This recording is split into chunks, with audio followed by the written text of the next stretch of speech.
Tunataka tuzungumze habari ya dhambi itakayopoteza wengi pasipo kujua.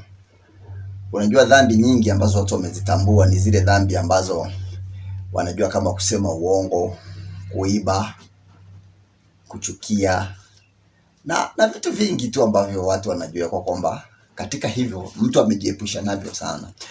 Na wengi tumejiepusha sana na vitu kama hivyo. Matukano, ugomvi, fitina tumejiepusha. Lakini kuna dhambi moja ambayo watu wengi itawaangamiza pasipo kujua. Kitabu tutakachosoma ni Luka Mtakatifu sura ya 2 mstari wa 41, twende mpaka hapo chini. Inasema hivi: basi wazee wake huenda Yerusalemu kila mwaka wakati wa sikukuu ya Pasaka, na alipopata umri wa miaka 12 wakapanda kama ilivyokuwa desturi ya sikukuu. Na walipokwisha kutimiza siku, wakati wa kurudi kwao, yule mtoto alibaki nyuma huko Yerusalemu, nao wazee wake walikuwa hawana habari, nao wakadhani ya kuwa yumo katika msafara. Wakaenda mwendo wa kutwa, wakawa wakimtafuta katika jamaa zao. Bwana Yesu asifiwe.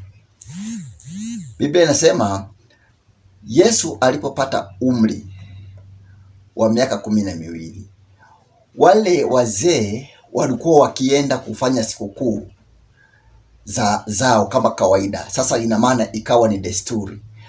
Biblia inasema walikuwa na desturi ya kwenda katika sikukuu za Wayahudi. Sasa walikuwa wakienda mara kwa mara, wakawa wakitembea mwendo wa kutwa nzima, na wao wakawa hawana habari kwa sababu ya yale mazoea.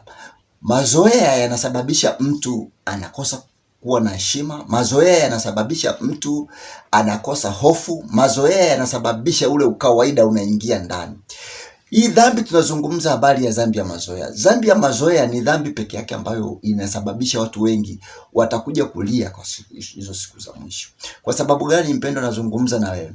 Mtu kazoea ibada, anachelewa kanisani. Mtu amezoea ibada, sasa dhambi ameizoea, amejua tu kwamba Bwana ni mwingi wa rehema na nini na nini.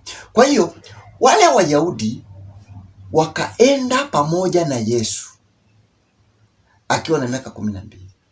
Sikia, Biblia inasema hivi: walipokwisha kutimiza siku, sasa wakati wa kurudi kwao, wao pasipo kujua ya kuwa kwamba Yesu hayupo katika msafara, wakaenda mwendo wa kutwa nzima. Ukumbuke ni Yesu, na ukumbuke ni mtu ambaye yuko tofauti na wengine. Mwendo wa kutwa nzima si mwendo mdogo. Kwa hiyo alipotimiza umri wa hiyo miaka, wale wazee, Biblia inasema walikuwa hawana habari kama wewe ambavyo hauna habari. Mazoea Yesu ameshatoka na wewe huna habari, kwa sababu wewe mwenyewe ni shahidi ya kwamba Yesu hakai na mtu mwenye chuki kama wewe. Kwa hiyo Yesu hakai na mtu mwenye vinyongo kama wewe. Yesu hakai na wasengenyaji kama wewe. Mwendo wako sijui mpendwa ni kutwa ngapi. Hawa walienda mwendo wa siku moja, nao wakati wakirudi wakawa hawana habari. Na Yesu akitoka ndani, na wewe anaweza kuwa ametoka na huna habari.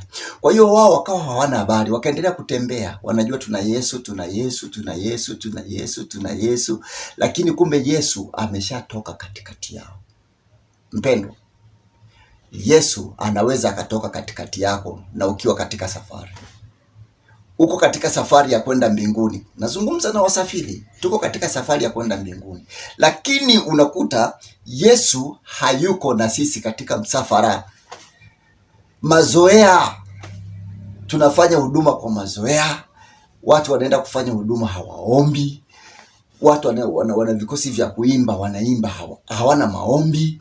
Yaani watu, kuna mambo mengi tu yamekuwa mazoea. Umezoea mchungaji, umemzoea mama mchungaji, umezoea mzee wa kanisa, umezoea watu. Sasa unaona ni kama vitu vya kawaida. Biblia inasema ya kwamba wao wakaenda mwendo wa kutwa nzima, nao wakadhani, yani wao walikuwa wakidhani ya kuwa kwamba yuko. Ina maana walikuwa hawana uhakika, yani wao wanadhani tu tuko naye. Kwa hiyo dhambi ya mazoea ni dhambi mbaya, mpendwa. Hayo mazoea uliozoea kuchelewa ibada, hayo mazoea yaliyokufanya ukakaa katika vikundi vya mizaha uko, vikundi vya mashabiki umo, vikundi vya watu, yani uko katika mambo mengi ambayo yako kinyume na nani. Kwa sababu gani? Ni mazoea. Mtu anapokuwa anajifunza gari kwa mfano, anaanza polepole ama pikipiki, lakini baada ya kuizoea anasababisha, yani sasa haogopi, anaona kama kitu ni kawaida na nini. Hata njia mtu anayopita mara moja, mara mbili, mara tatu, mara nyingi hizo njia zimekuwa zikiumiza watu, kwa sababu mtu anaenda anarudi, mwisho wake anajua kwamba lile eneo liko sawa, lakini mwisho wa siku anakuja anapata shida. Mpendo, mazoea, hiyo dhambi ya mazoea, umemzoea Mungu.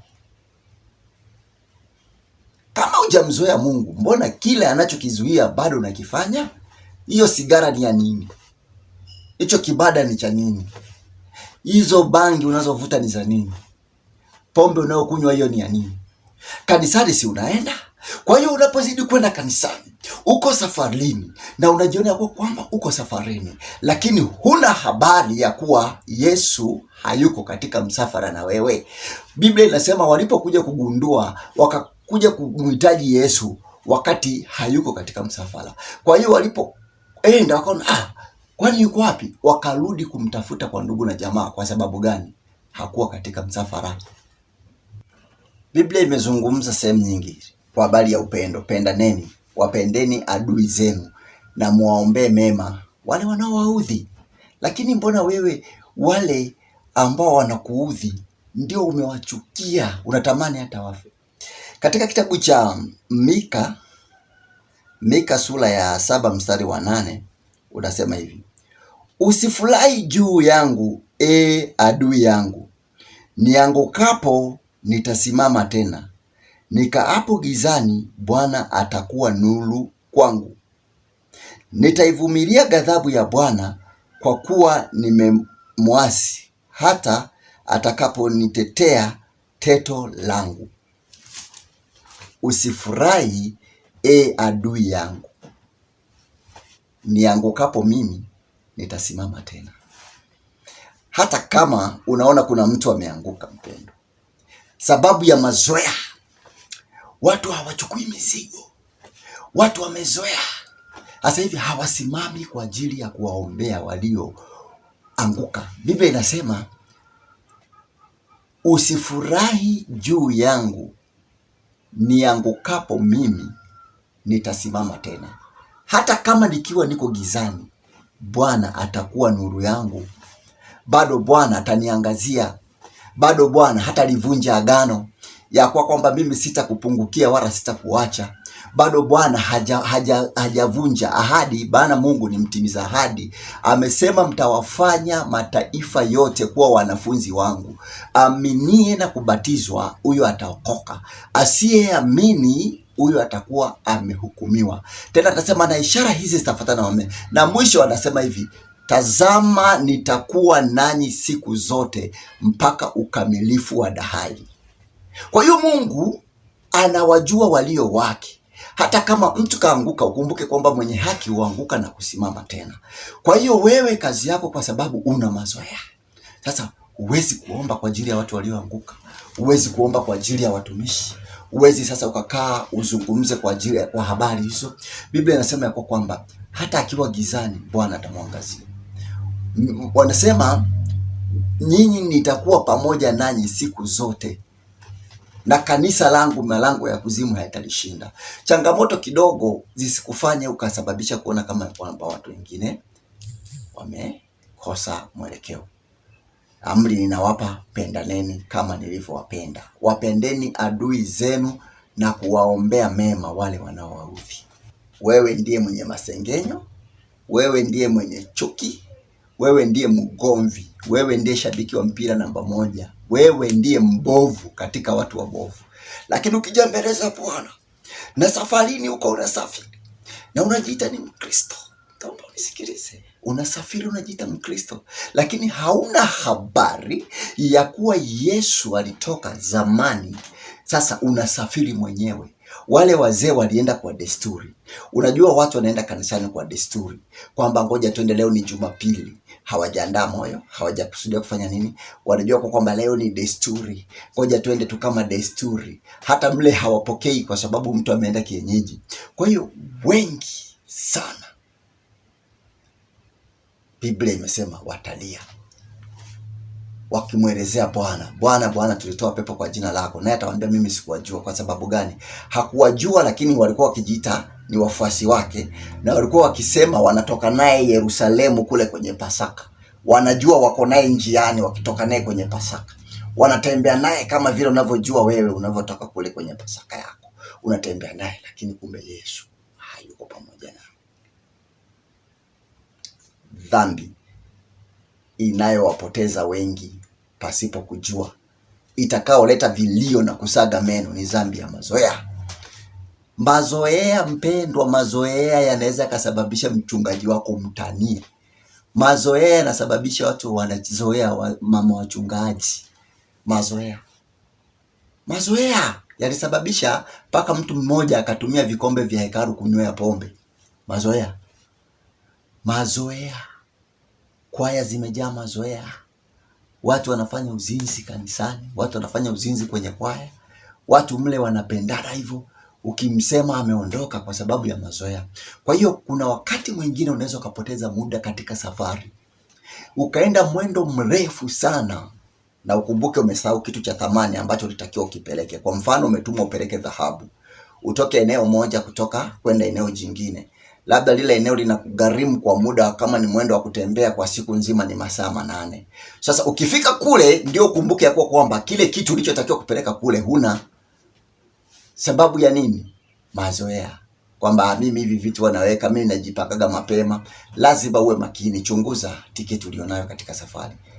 Je, unayo tiketi ya kile ambacho usafiri unaosafiria? Maana usije ukawa una tiketi ya treni unataka upande nayo kwenye ndege.